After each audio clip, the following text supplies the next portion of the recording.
Hello students, मैं हरीश भारद्वाज आज आपको CEUT के बारे में यानी कॉमन यूनिवर्सिटी एंट्रेंस टेस्ट के बारे में कंप्लीट इन्फॉर्मेशन देने वाला हूं। जो कॉमन डाउट्स हैं उन डाउट्स को मैंने यहाँ पर बेस माना हुआ है और आपके सभी कॉमन डाउट्स को मैं क्लियर करूँगा। इसके बाद भी अगर किसी का कोई डाउट रह जाता है तो आप यहाँ पर कमेंट करके मुझसे पूछ सकते हैं। सबसे पहले तो ये कॉमन डाउट होता है कि ये लेटरल एंट्री क्या है, तो ये आपको क्लियर होना चाहिए। 12th के स्टूडेंट्स के लिए नहीं होता है। लेटरल एंट्री जो डिप्लोमा किए हुए स्टूडेंट्स हैं उनके लिए होता है, क्योंकि कुछ बच्चों को ये एक मिस इन्फॉर्मेशन हो जाती है। उनको लगता है कि जैसे कुछ रिनाउंड इंस्टीट्यूट्स उनके मन में आते हैं, वो सर्च करते हैं। जैसे हरकोट बटलर है हमारा टेक्निकल यूनिवर्सिटी कानपुर, तो वो यहाँ उनको दिखता है और उसमें बीटेक प्रोग्राम दिखते हैं, लेकिन वो लेटरल एंट्री यानी कि वो डिप्लोमा वाले बच्चों के लिए है। जो हमारे 12th के स्टूडेंट्स हैं जिन्होंने अभी 12th का एग्ज़ाम दिया है या जो पास कर चुके हैं 12th का एग्ज़ाम, वो स्टूडेंट्स CUET का जो एग्ज़ाम दे रहे हैं उनको कुछ यूनिवर्सिटी में बीटेक अवेलेबल है, सभी जगह बीटेक अवेलेबल नहीं है। जैसे हम अगर कुछ सेंट्रल यूनिवर्सिटी की बात करें तो यहाँ पर हमारे उत्तर प्रदेश में Baba Saheb doctor Bhimrao Ambedkar central university Lucknow की बात की जाए, यहाँ पर बीटेक प्रोग्राम सभी बच्चों के लिए अवेलेबल है। यहाँ पर बीटेक में वो अपनी चॉइस से सिलेक्शन ले सकते हैं। जैसे हमने यहाँ पर कुछ आपको दिखाया हुआ है कि आप यहाँ यूनिवर्सिटी सेलेक्ट करेंगे, इस तरह से यहाँ पर आपको सेलेक्ट करना यूनिवर्सिटी। आपने सेंट्रल यूनिवर्सिटी कोई सेलेक्ट की, जैसे आपने ये सेंट्रल यूनिवर्सिटी हरियाणा सेलेक्ट कर ली, हरियाणा सेलेक्ट की, आप यहाँ पर फिर क्या करेंगे, एक प्रोग्राम सेलेक्ट करेंगे। जैसे आपको BTech in computer science and engineering चाहिए, आप इसको ऐड कर देंगे। ठीक है, ऐड करने के बाद में जैसे यहाँ आया you have already added this university, तो कोई बात नहीं, हमारे पास में ये पहले से ही ऐड है, तो यहाँ हम आपको दिखा देते हैं। ठीक है, ये बाबा साहेब भीमराव अंबेडकर यूनिवर्सिटी भी ऐड है। यहाँ पर आपने जैसे BTech in electrical engineering opt किया है, तो यहाँ आपको एक लैंग्वेज यानी जो हमारी इंग्लिश, जनरली हम जो बच्चे बीटेक वाले होते हैं जनरली इंग्लिश ऑप्ट करते हैं, लेकिन आप इसमें हिंदी भी ले सकते हैं। इंग्लिश में इसलिए बोल रहा हूँ क्योंकि वो कॉमन हो जाएगा। ज़्यादातर जो यूनिवर्सिटी है उसमें इंग्लिश और PCM होता है, तो इंग्लिश और PCM अगर आप लेंगे तो बीटेक के लिए कॉमन हो जाएगा। तो यहाँ जैसे लिखा है एनी लैंग्वेज और फिजिक्स केमिस्ट्री मैथ ऑल 3 सभी लेना है। ठीक है, यानी उनको फिजिक्स केमिस्ट्री और मैथ्स का एग्जाम देना है। अब हम बात करें, जैसे यहाँ हम बात करते हैं सेंट्रल यूनिवर्सिटी हरियाणा, यहाँ आप देख रहे हो केवल मैथ्स और फिजिक्स का पेपर होगा। केवल मैथ्स और फिजिक्स का पेपर देने के बाद भी उनको बीटेक में एडमिशन मिलेगा। अगर इसमें उनका अच्छा स्कोर होता है तो उनको मनचाही ब्रांच मिलेगी। अब यहाँ पर एलिजिबिलिटी अगर आप चेक करोगे तो 12th होती है, लेकिन जब यहाँ पर आप लेटरल एंट्री की बात करते हो तो कुछ स्टूडेंट्स को ऐसा लगता है कि जो हरकोट बटलर टेक्निकल यूनिवर्सिटी है इसमें बीटेक की सभी ब्रांचेज अवेलेबल हैं, लेकिन आप देखेंगे वो लेटरल एंट्री है, यानी कि जिन्होंने डिप्लोमा किया हुआ है ऐसे स्टूडेंट्स के लिए ही वो सेकंड ईयर होता है। सेकंड ईयर में डायरेक्टली उनका एंट्रेंस एग्जाम हो जाता है, डायरेक्टली उनके एंट्री हो जाती है, एडमिशन मिल जाता है इस CUET के बेस पर। अगर हम बात करें नॉर्मल, तो नॉर्मल बीटेक इन बायोटेक्नोलॉजी है, कुछ कोर्सेज और भी हैं बी फार्मा, लेकिन जो बीटेक हमारी कोर ब्रांचेज हैं वो JEE मेन के थ्रू ही भरी जाती है। तो यहाँ पर अगर आप देखें तो सबके लिए एक कॉमन चीज़ है ज़्यादातर, यानी कि एक ऐसी हम कॉमन प्रिपरेशन करें कि अगर आप बीटेक करना चाहते हैं तो most of the colleges university का जो एडमिशन टेस्ट है या उनका जो बेस है जिसके आधार पर वो आपका एडमिशन ले रहे हैं वो कवर हो जाए, तो आपको क्या करना है, इंग्लिश, फिजिक्स, केमिस्ट्री और मैथ्स बीटेक के लिए। और अगर आप कोई पैरामेडिकल, क्योंकि MBBS लेना है तो उसके लिए तो नीट की ज़रूरत है, लेकिन उसके अलावा कुछ कोर्सेज हैं लाइक बी फार्मा या कुछ इससे रिलेटेड कोर्स BSc नर्सिंग, तो यहाँ पर आपको इंग्लिश के साथ फिजिक्स, केमिस्ट्री, बायोलॉजी लेनी होगी। यानी कि जो बायो बैकग्राउंड के हैं उनको इंग्लिश, फिजिक्स, केमिस्ट्री, बायो लें, जिससे उनके जो बीटेक या बाकी उनके मेडिकल से रिलेटेड जो फील्ड हैं उनके जितने भी कोर्सेज हैं तो ज़्यादातर कोर्सेज में वो एलिजिबल हो जाएंगे। यानी सीधी बात की जाए तो जो साइंस बैकग्राउंड के बच्चे हैं उनको कोई जनरल टेस्ट नहीं देना है। ठीक है, कोई जनरल टेस्ट देने की ज़रूरत नहीं है, उनको केवल PCM या PCB देना है और इंग्लिश देना है। ठीक है, बस ये 4 टेस्ट उनके होंगे, इसी के आधार पर उनका सिलेक्शन होगा। लेकिन जो नॉन साइंस बैकग्राउंड के हैं या साइंस बैकग्राउंड होने के बावजूद भी वो चाहते हैं कि उनको BA करना है या कुछ नॉन साइंस बैकग्राउंड का कोई हमें कोर्स करना है, तो उनको आप देखोगे उनको फिजिक्स केमिस्ट्री मैथ देने की ज़रूरत नहीं, उनके लिए जनरल टेस्ट है। तो ये तो एक बेसिक आइडिया हो गया कि किसको क्या ऑप्ट करना है।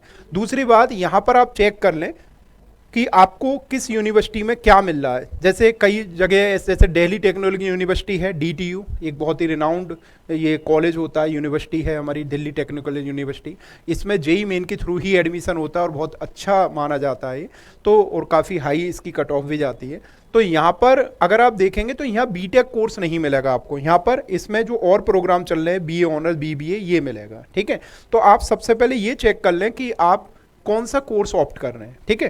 कुछ प्राइवेट यूनिवर्सिटी हैं जैसे गलगोटिया यूनिवर्सिटी और यहाँ पर और भी MIT यूनिवर्सिटी, इसमें भी अगर आपको BTech लेना है तो आपको ये सब देना पड़ेगा। यानी कि एक कॉमन बात तो हमारी निकल के ये आ गई है कि आप सिंपल, मैं आपको बिल्कुल सिंप्लीफाई कर देता हूँ चीज़ों को, कि अगर आप BTech या BSc या आप सीधी बात करें तो कोई मेडिकल रिलेटेड जो हमारा फील्ड होता है, ठीक है, उसमें जाना चाहते हैं, यानी अगर आप साइंस बैकग्राउंड के हैं, आपको BTech या BSc प्रोग्राम ऑप्ट करना है, या आप BSc मेडिकल फील्ड से रिलेटेड, ठीक है, या हम बात करें मेडिकल फील्ड से रिलेटेड आप कोई ग्रेजुएशन प्रोग्राम करना चाहते हैं, ग्रेजुएशन इन मेडिकल फील्ड, ठीक है, मेडिकल फील्ड जो MBBS के अलावा कुछ होंगे, उसमें नीट की जगह आप CUET से भी एडमिशन ले सकते हो।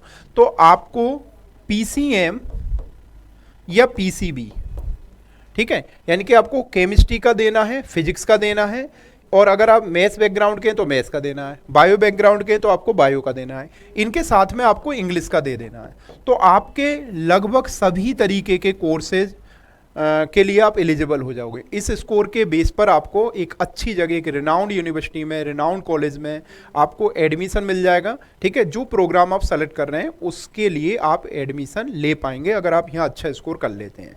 अब आता है इसका सिलेबस क्या होता है। तो देखो, सबसे इंपॉर्टेंट बात होती है कि एक तो इंग्लिश का हो गया, जनरल इंग्लिश जैसे आप देखते हैं, एक आपका डोमेन में देना होता है। तो आपके 3 डोमेन बनेंगे, एक तो मेडिकल वाले जो बच्चे होंगे यानी कि बायो बैकग्राउंड के होंगे, उनके डोमेन में फिजिक्स केमिस्ट्री और बायो रहेगा, और जो नॉन मेडिकल यानी कि जो मैथ्स बैकग्राउंड के होंगे उनके डोमेन में फिजिक्स केमिस्ट्री और मैथमेटिक्स रहेगा। यानी आपको दोनों ही तरह के बच्चों को 3 डोमेन सेलेक्ट करने होंगे, फिजिक्स केमिस्ट्री बायो या फिजिक्स केमिस्ट्री और मैथ्स, ठीक है। यहाँ पर 50 क्वेश्चंस आपको मिलेंगे, 50 क्वेश्चन, ठीक है, 50। और कमाल की बात यह है कि इन 50 में से आपको केवल 40 करने हैं, यानी कि 10 तो आप छोड़ ही सकते हो। उसके बेस यानी किसको 50 आते हों और किसी को 40 आते हों, वो एक सा ही है, ठीक है। ये भी एक अच्छी बात है कि 10 क्वेश्चन की तो छूट मिल रही है। 10 क्वेश्चन तो आपको कम भी आते हैं और जिसको आपसे 10 क्वेश्चन ज़्यादा आते हैं वो तो एक से ही है, लेकिन उसके बाद फिर एक से नहीं है। अगर आपको फिर इससे कम आते हैं तो फिर तो आप पीछे हो जाओगे। तो आप समझो कि आप यहाँ पर 50 में से आपको 40 करने हैं और उसके आधार पर जो आपका स्कोर बनेगा उसके आधार पर ही मेरिट बनेगी। यानी 10 क्वेश्चन तो आपको चॉइस मिलने हैं, ठीक है। +5 मार्क्स होंगे, नेगेटिव मार्किंग -1 की होगी, यानी कि इसका मैथमेटिकल एक्सपेक्टेशन पॉजिटिव में रहेगा, ठीक है। 1/4 नेगेटिव मार्किंग होती है तब भी मैथमेटिकल एक्सपेक्टेशन पॉजिटिव आता है, ठीक है।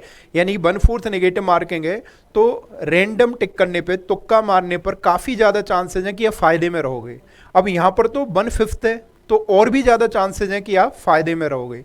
तो ये मान के चलो कि अब मैं ये नहीं कह रहा हूँ कि आपको मैं ये बोलूँगा कि तुक्के लगा कर आना है, ऐसा मैं नहीं बोल रहा हूँ। लेकिन हाँ, अगर आपसे नहीं आ रहा हो कोई तो आप ये मान के चलो कि हाँ, हम इसमें रिस्क ले सकते हैं क्योंकि इसमें हमारा मैथमेटिकल पॉजिटिव है, मैथमेटिकल एक्सपेक्टेशन पॉजिटिव है, काफ़ी ज़्यादा चांसेस हैं कि हमको फ़ायदा होगा।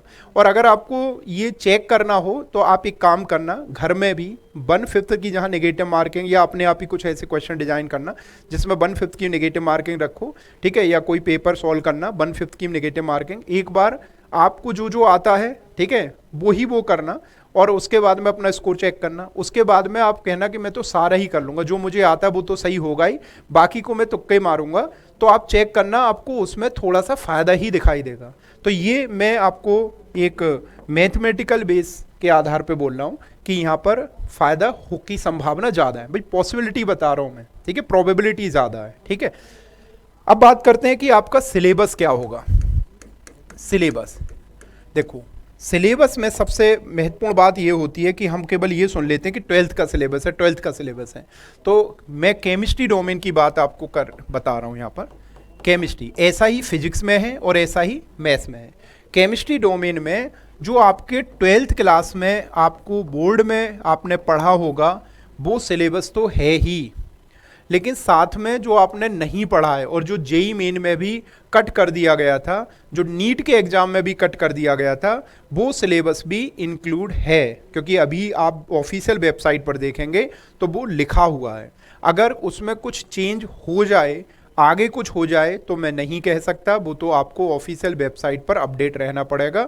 लेकिन आज की स्थिति ये है, एट प्रेजेंट वो सारे टॉपिक्स हमारे सिलेबस में हैं और 99.99% ये डिलीट नहीं होने वाले हैं, ये आपके सिलेबस में रहेंगे भी।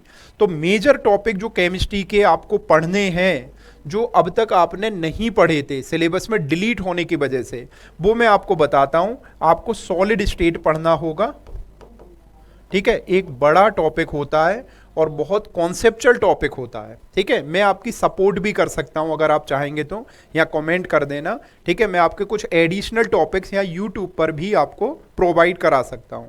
तो यहाँ पर सॉलिड स्टेट आपको जैसे पढ़ना होगा, आपको यहाँ पर सरफेस केमिस्ट्री पढ़ना होगा जो ट्वेल्थ के सिलेबस से रिमूव कर दिया गया था, सरफेस केमिस्ट्री पढ़ना होगा।